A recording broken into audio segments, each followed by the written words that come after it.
Welcome back to the Folk Witch Fibercraft podcast. My name's Lauren, and today we're talking about the season of love.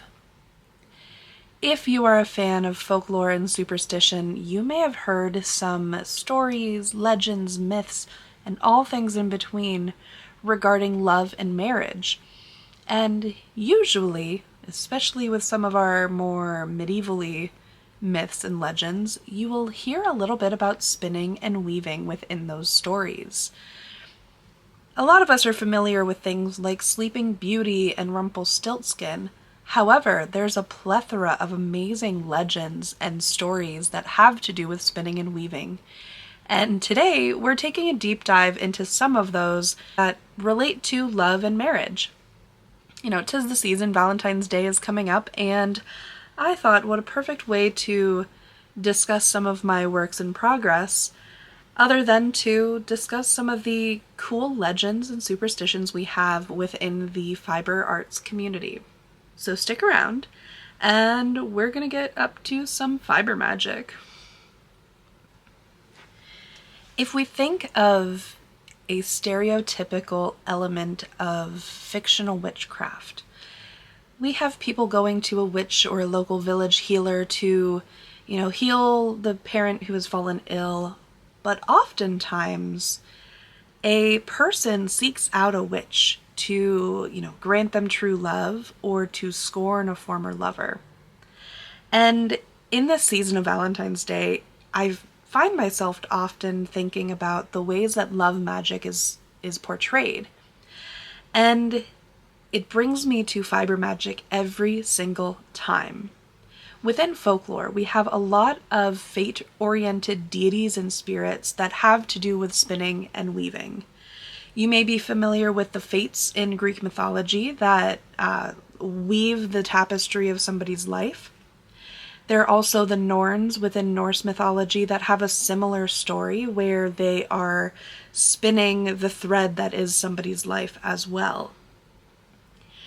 So we often connect fate and maybe two people's meeting in a sense of fiber arts terminology. Somebody's threads are intertwined, or they will be knit together forever, or their lives are interwoven. There's a lot of this weaving, knitting, spinning terminology literally woven into our language as it is. And that's a fascinating element that appears in fiber magic. Now, fiber magic in and of itself is no one particular tradition. It is a facet of applying magic in our lives.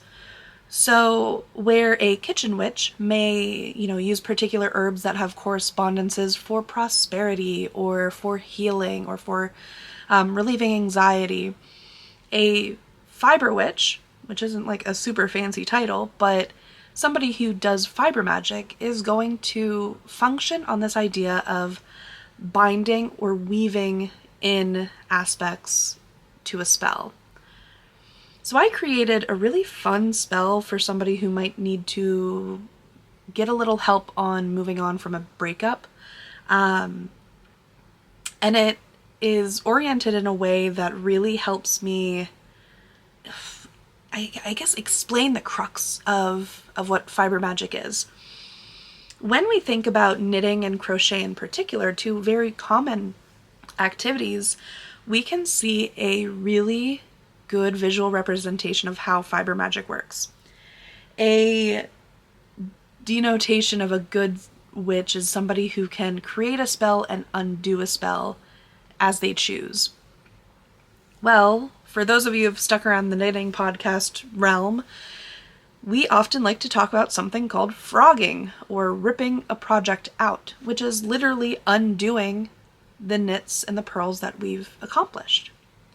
So, if we acknowledge that fiber magic is done through binding intention into the actual act of knitting and purling, or doing single crochets or double crochets, or taking a weft back and forth, that physical action is helping us assign energy and a particular meaning into the project we are creating.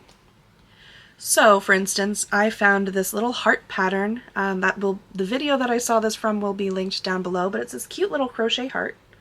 Aha! So it's this lovely crochet heart. And the pattern will be linked down below. I found it on YouTube, and I think it's like Happy Berry, something like that. It's a really good way of kind of getting this idea. So, oh, I just lost my crochet hook in the bin. Okay.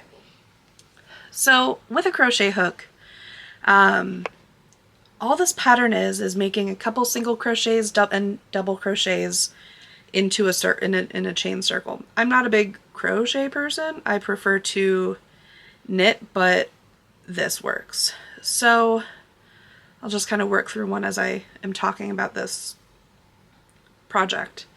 In this spell, what it is for is to help you essentially take time to grieve the loss of a relationship.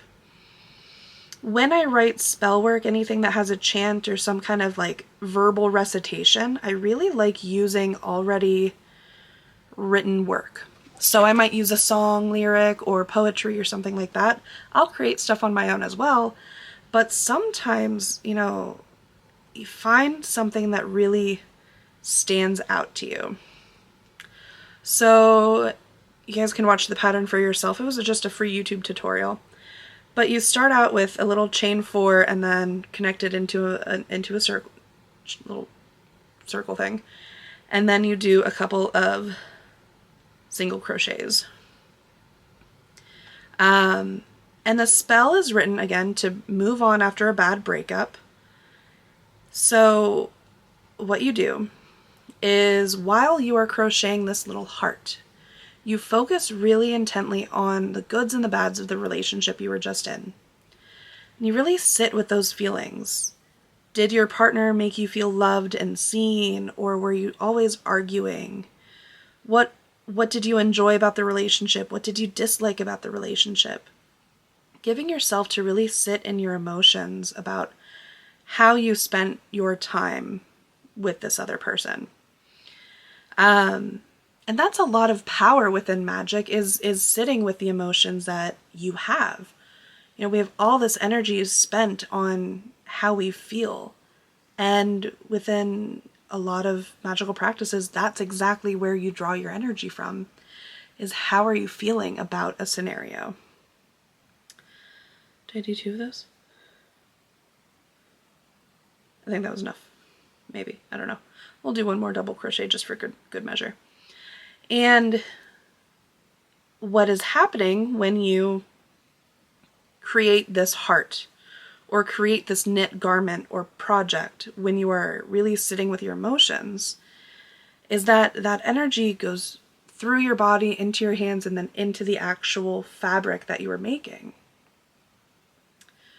So when you end up with your finished garment, that is left over almost as a residual energy into the garment.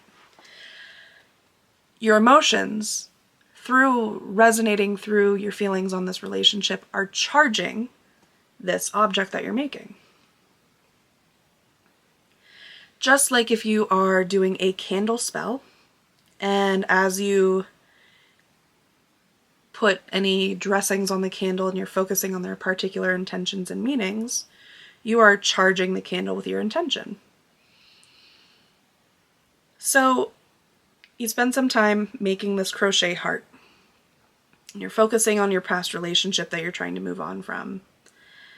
And really just zoning in, right? Treat this as like a little meditation. A lot of people use knitting and crochet as meditative work as well. So it's a perfect method. It's a perfect conduit for it. And eventually you're going to get to just about the end, which I'm almost at now. And through this time, you know, you're getting to the end, and you know it's just about time for me to finally release this person, release this relationship. You're going to finish your little bind off, and this isn't a perfect heart, but that's okay. I don't have a breakup I'm trying to get over. Ooh. You go to do your last stitch and you say, okay, I'm ready. I'm really ready to move on. Ready for this to be over. So you finish it, you remove your hook. We don't quite bind this off in the sense where we're going to finish the project completely, because then there's a knot there that we can't easily get out. But we have our little crochet heart. He's a little lopsided and wonky, but that's okay. I don't know if he's going to focus. There we go. You've put all your emotional energy into this, and you are ready to start the incantation. And I'm actually just using a poem by Emily Dickinson called Heart, We Will Forget Him. And the poem says thus: Heart, we will forget him, you and I, tonight. You may forget the warmth he gave, I will forget the light. And I find that poem to be very apropos for a breakup. And you may decide you want to use song lyrics or something else that really resonates with you, and that's okay. That works perfectly fine. This is a little bit of chaos magic, in a sense. So, you take a moment, you really sit with your emotions, say your goodbyes, and then as you're ready to do this, you will start ripping back the project into its single strand that it was to begin with. And you recite the poem. So, heart, we will forget him, you and I tonight. You may forget the warmth he gave. I will forget the light. And it's back to just a solid piece of string. And from that point, you can break it off, and you can either burn it, you can bury it, and put the relationship literally to rest. You could do a variety of things to destroy this piece of string. Because we are trying to move on from a breakup in this scenario, we would want to make sure we get rid of this string, take it off your property, get it away from you. Burning it is a good idea, salting it, burying it in the earth to, decompose, throwing it away, if anything. That's why I do recommend using a wool or a natural fiber so you can easily burn it or get rid of it. Don't use acrylic, especially if you're going to be burying it. Plastic in the earth, not a great thing, right? Now let's talk a little bit more about correspondences, is that this is a red string. Red is appropriate for like a love spell. You could use pink, you could use white, you could use whatever color you want. You could use twine. Anything stringy that you can crochet with works. And that's a little spell to move on after a breakup. And I think it's a really good example of what fiber magic is, and how it can be applied to really interesting things. Now, one of the cool folklore things that I want to talk about is more so in line with the there's a very particular kind of like legend associated with a specific type of sweater. And I think the legend itself is representative of what fiber magic can be. However, there is some myth busting to be done about this legend in particular. And that has to do with the Aran sweaters that come from the Aran Islands off the coast of Ireland. Now, I am not going to go into all of the historical facts about this topic. There's a much better video about it by the Crafty Calic. I'm so bad at pronouncing that, I am so sorry. But she has her own YouTube channel that I found, and it was such a lifesaver when trying to get my thoughts together about what I wanted to talk about with these Aran sweaters. And for those of you who don't know, the Aran jumper or sweater is a very particular style of a cable knit sweater found often in Ireland. And they're very well known. I think was it Grace Kelly? Yeah. Grace Kelly? I don't know. Somebody famous in the 1950s. I think it was Grace Kelly. Wore one on like a magazine cover or something like that, and everybody went wild for it. So they got really, really popular starting in the 1950s. But if you Google search any like Aran sweater or Aran cable knit jumper, Fisherman sweater, something like that, you're going to get a list of websites that are Irish knitwear designers or Irish knitwear stores. And they all have this very fascinating story about the origin of the Aran jumper. And there's the speculation that it dates way back to ancient Celtic times, and this cable design was made, long ago and passed down from the generations, or it's based on the Book of Kells, and all of this really, really grandiose storytelling about the history of the Aran jumper.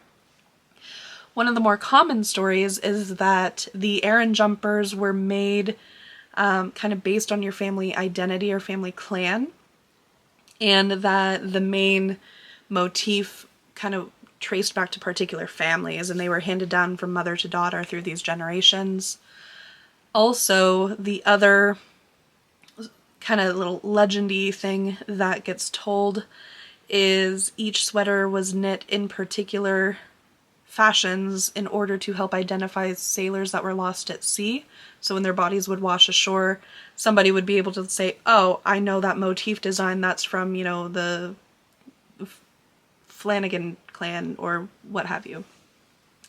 So that is not really historically accurate. And another tangent of mine that I can do in the distant future is on why ethnographers screw everything up for folklore and cultural preservation. But anyhow, that was like the Cliff Notes version. The Crafty Gaelic does a much better job about detailing what is really happening to get these stories kind of out there and why they're wrong. So please go show them some love over on their channel. It is going to be linked down below. Again, it was a fascinating story and a fascinating video on why it's not accurate. But they led me to a book called Aran Knitting by Alice Starmore. Really great book. It just came in yesterday. I'm very excited to keep peering through it. However, after learning about all this information, one of the things that really stuck with me is how kind of handed down stories about somebody who heard another thing, who heard from their mother, who heard from their cousin, who heard from the person across the street, kind of myths, those ones that start a few generations back but stick with us, really can end up having some power. Also, there's this really cool aspect told within this kind of fake history of the Aran sweaters, that each cable design had some kind of actual purpose, as in like spiritual purpose or kind of blessing. We'll call it a blessing of sorts. Where if the wife of the fisherman knit a say the honeybee or honeycomb cable design into the sweater, that would bring the fisherman prosperity. Or a particular rope style cable would bring the fishermen strength in their sails. And that is actually a way we can apply correspondences in our fiber magic, which is really cool, I think. So while it is not historically accurate necessarily, it is also still an applicable theory within fiber magic. Just like we associate basil with prosperity, we can associate honey or honeybees with prosperity, and then in fertility, right? Honeybees are perfect for fertility. So if you want to knit a project that has to do with fertility, use a honeycomb. So if you wanted to, on purpose, knit a project for fertility, could be a pillow, could be a blanket, could be whatever, you could theoretically use the honeycomb cable pattern to represent the energy of fertility and then imbue that energy into your knit project. So again, to clarify, while this is not a historically accurate thing, the theory, the magic theory, is still applicable. So I think a really fascinating way of kind of weaving in some magic to your storytelling. I make myself laugh. I'm so funny. Ha ha ha. So anyhow, please again, go watch the Crafty Calyx video on the Aran jumpers and learn what is truly happening behind kind of the history behind the Aran jumper. Long story short, ethnographers screw everything up for everyone. Next order of business. We're going to move on to one of my favorite niche superstitions in the fiber arts community, and that is the boyfriend sweater curse. It is so funny, and it is so ridiculous, but I love it. For those of you who don't spend much time on TikTok, it often kind of goes around that realm once a year at least, and the story goes that if you, as a not engaged and not married person who is in a relationship, decide to start knitting your boyfriend or girlfriend a sweater, your relationship is doomed to end before your sweater is finished. So everybody's like, I can't knit my boyfriend a sweater. Can't do it. No, no, no, no. Don't do it. You're gonna break up if you do. Which, and here's my theory with superstitions, they're only going to affect you if you let them affect you, right? Everybody's like, oh, step on a crack, break your mother's back isn't a thing, blah, blah, blah. But, know what a lot of people do, which is a superstition, is if they jinx themselves, you knock on wood, right? So superstitions still hold a lot of weight within cultures. And even in a culture like the knitting community, that superstition can carry some weight. Now, on the fiber magic aspect of this got me thinking about, like, essentially a potential hex for people, where if you are in a relationship and you're like, this is not working out, but there's nothing that I can pinpoint as a reason to break up, you could use the process of knitting a sweater for your significant other as a way to meditate on why the relationship is not going to work out, and then trigger the breakup. Just a theory. So if somebody is in a position to try this out, please do, and please report back. I'd be fascinated by it. So that's that. That's the boyfriend sweater curse. Ooh. Is there any weight behind it? I don't think so. However, doesn't hurt to find out.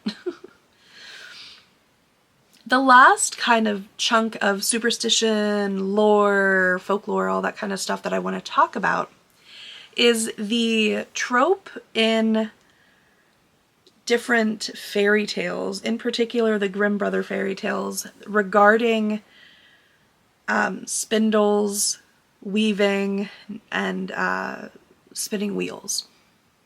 In particular, they have to do with finding a husband.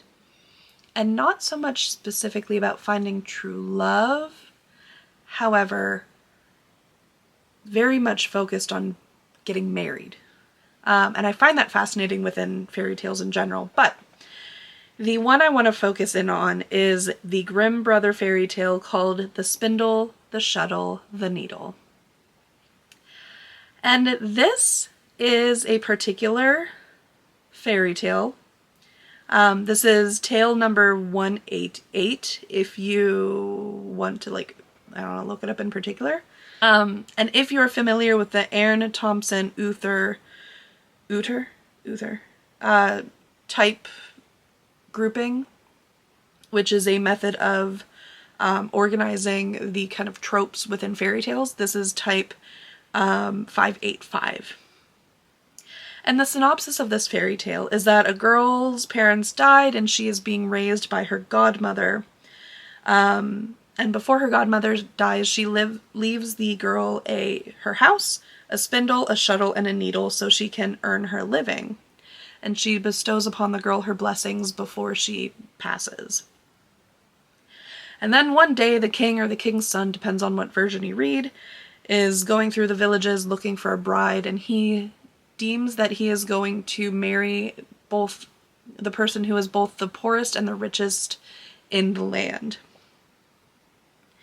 And the village points out the richest girl, and he goes and he's like, no. And then the village also says, well, there's the orphan girl who just does her spinning and her weaving over there. So he goes by, and he, you know, they kind of have that, like, that look. They're like, hey. And they do the, like, googly eyes at each other. And he rides away. So the girl's like, oh no, he left, what do I do? So she uses some magic, the magic spindle, the magic shuttle, and the magic needle to draw this king or prince back. And there's this cool little rhyme that she sings as she tosses the spindle to go basically find the king. Like, she just sets her tools loose and they fly to the king. And she says, spindle, my spindle, haste, haste thee away, and here to my house bring the wooer, I pray. She does it again and says, shuttle, my shuttle, weave well this day, and guide the wooer to me, I pray. And third, needle, my needle, sharp, pointed, and fine, prepare for a wooer this house of mine. A happily ever after kind of a story, right? So, what I find interesting about this story type is that it essentially says if you stay modest, work hard, work diligently as a woman is expected, you're going to be gifted with a wealthy husband. Which I'm like, oh, keep the husband. I'll stay in a cottage gifted to be by my godmother and spin and weave all day. I'll be a happy camper. I don't need a relationship. No thanks. I claim the title of spinster. That is me. I will keep my spindle, my shuttle, and my needle in check so it doesn't go hook me a man. No thanks. Anyhow, this type of story really focuses in on the fact that through your diligent feminine craft, you will be seen as a perfect bride, which is a little... we're gonna save the criticism there, because that is not what this video is about, but I could write a dissertation on that story. We also see in other fairy tales this idea that if you are not working hard, you're going to fall to ruin. In a more well-known fairy tale, Sleeping Beauty, we have Briar Rose who pricks her finger on a spinning wheel. I'm not going to dive into that fairy tale because there is a much better video about it. Gillian Eve, which if you are a spinner and you don't know who Gillian Eve is, what are you doing? Go to her channel. Gillian Eve basically taught me how to spin through their channel, and I love it so much. But she did a video which is going to be linked down below on the story behind Sleeping Beauty and what actually happened. Why is there a needle involved on a flax wheel that should not be there? Anyhow, watch that video. It goes into more depth. I don't need to regurgitate what she said. So, go check that out. But you know, fairy tales and spinning really go hand in hand. So you could say we all just like to spin yarn. Or spin yarns. Ba-doom-tsh. I'm gonna just stop now. I'm so sorry. So that's about it for the romance and love and true love's kiss and courtly love, and all that shenanigans. So, give some fiber magic a try. You could do it with felting too if you want. You could just stab wool a bunch and stab your intention into it. That'd be fun. So I want to now diverge into my works in progress. I don't have many updates. I made a bunch of these little heart things. There's 1, 2, 3, and 1 that I dropped that I'm not picking up. So I made a bunch of these little hearts. I don't know what I'm going to do with them. I might put them on like a little garlandy thing and decorate. Or they're just going to sit in a little dish or something. But it'd be a cute little addition. You could do these as an addition to like a little amigurumi thing. You can make its little heart. That'd be so cute. And you could give it a kiss and a hug. And then stuff it in its guts. On the fiber magic, theme there, that would be a really great way to give yourself a little witchy blessing into a stuffed animal for yourself or for somebody that you love that you're going to gift it to on Valentine's Day. The opportunities are endless. You're welcome. Man, I'm feeling sassy. All right, let's talk about my works in progress now. Oh, the one that I have to talk about first is Fallen.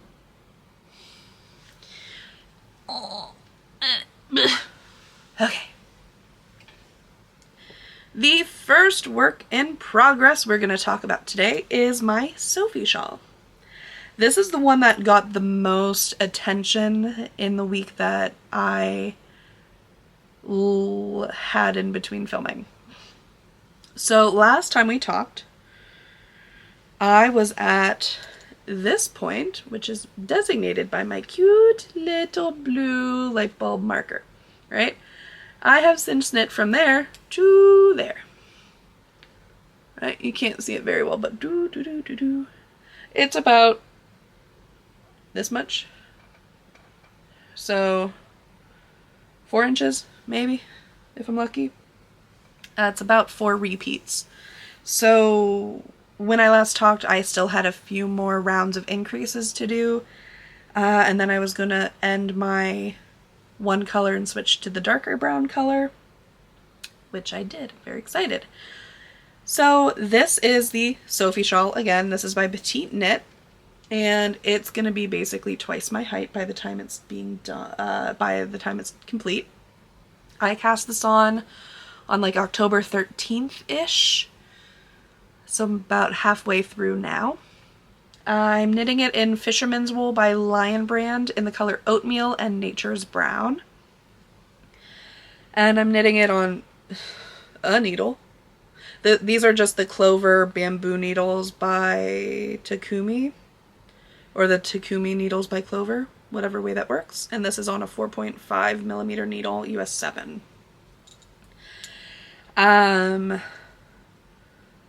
Yeah. I don't know, there's not much to say. This is a nice pattern. I'm excited to have a shawl. It's going to be nice and squishy and warm. And I hope it's going to fly off my needles from here on out because it's we're on the decline, right? We're on the decreases now. So that's that. That's that update. Not much else to say about that. My next update is on my self-drafted cardigan.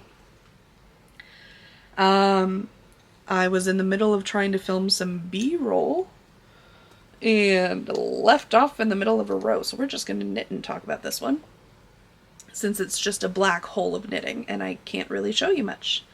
This is a self-drafted pattern. It is a Raglan style cardigan in a pretty chunky gauge.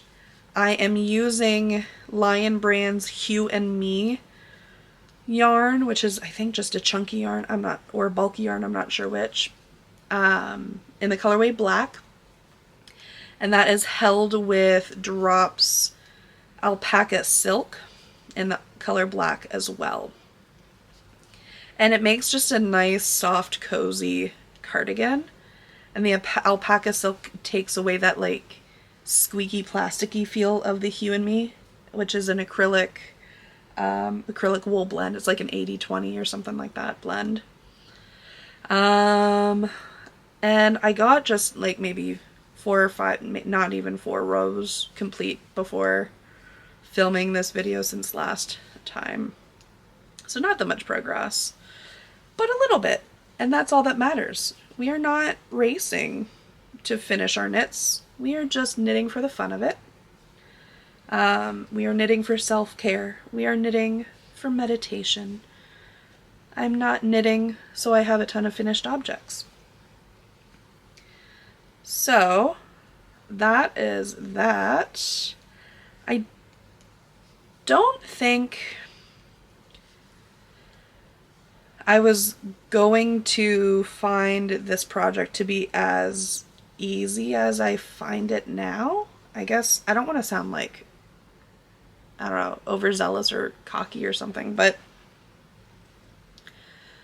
once you have done a Raglan style sweater, Raglans make a lot more sense. So self-drafting this to fit, the only thing I was really nervous about was that the proportions weren't going to be quite right, but I eyeballed it a little bit and then I tried it on as we went. And it is just oversized enough to make me happy, but not too oversized where it looks weird. So I'm very excited to keep going on this sweater. It is knitting up quite fast because it's so chunky. I'm knitting this on the Leica, or I don't know how you pronounce it, but Leica needles, the interchangeable set in driftwood, on a US 11, which is an 8mm knitting needle. And it just kind of gave me the fabric that I liked when I tried it out. But the only thing that I'm worried about are the button bands. I'm not quite sure how that's gonna go, but you'll find out when I find out, because I'll probably complain about it. We're just gonna leave it in the middle of this row. Bad knitter, I know, it's okay. Because I want to keep talking to you about my whips. The next whip that I've got is my Ranunculus from my mama. This, ooh, don't drop stitches, no. This made progress that I'm excited about. However, it doesn't look like much because I didn't put a stitch marker in, or a progress tracker to see how far I knit. But it's in this really pretty colorway called Ocean Spray. I figured that out since last time. I'm knitting it using Alpaca Twist by Yarn Bee, and this is the Ranunculus pattern. Super cute, super pretty. This was supposed to be her Christmas sweater that I am far behind on. We're not going to talk about it.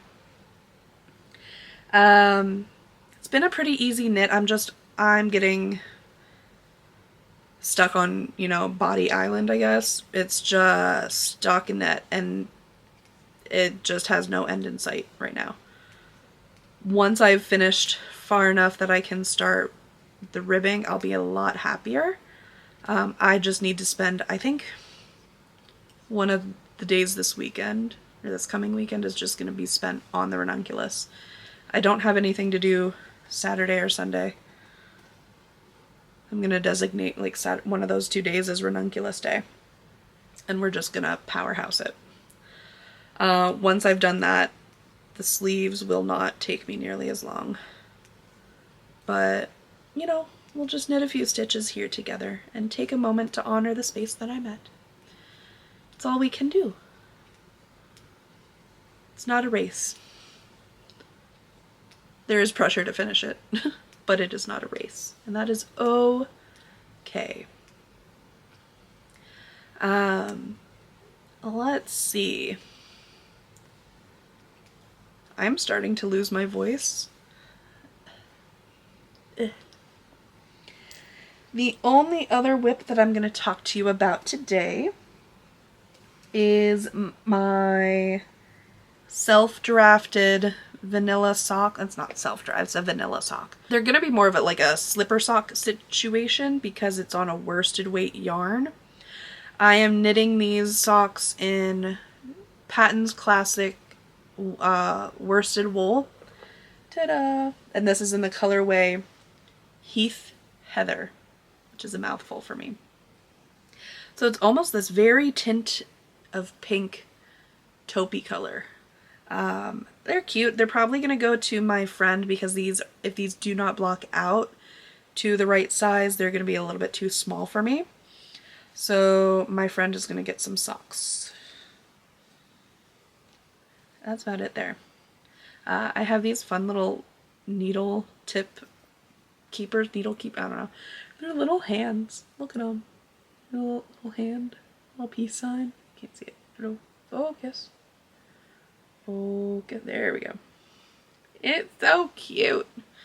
But yeah, these were just kind of a spur of the moment cast on in December, and I worked on them and then I forgot about them because they were sitting in my car as a on-the-go knit. And that's all good. So, the other projects I have on my needles are the Toe Up baby socks by Sheila Stomberg, which is all down below, just like the other whips that I talked about already. And those are going to be for a little baby that's on the way for my coworker. It's the first excuse I've had to do a baby knit, and I'm super excited about it. They're just going to be wee ittle bitty socks. They're going to be so cute. And I'm using the Neighborhood Fiber Co.'s something sock yarn. I don't remember. It's going to be, again, down in the doobly-doo. In the color Bentalou, which I used previously for my own pair of socks that I did a test knit for a while ago. So I get to use up some not scrap yarn, but it's because it's like a half a ball of normal yarn. It's like at least 50 grams of yarn already. Anyhow, I get to use up some yarn, so that's exciting. That is about it. I really hope you got something out of this video. It was a little rambly. I'm going to try and make sure this, edits into something that makes sense. But I really enjoy talking about fiber magic, and I hope that shows because it is such a dear to my heart aspect of my craft and of my daily life. So I hope to make some more content regarding fiber magic. And if you enjoyed this video, let me know down below. I will see you on the flip side. Enjoy your Valentine's Day. The wheel continues to turn, and I'll see you on the next round. Have a great day. Bye.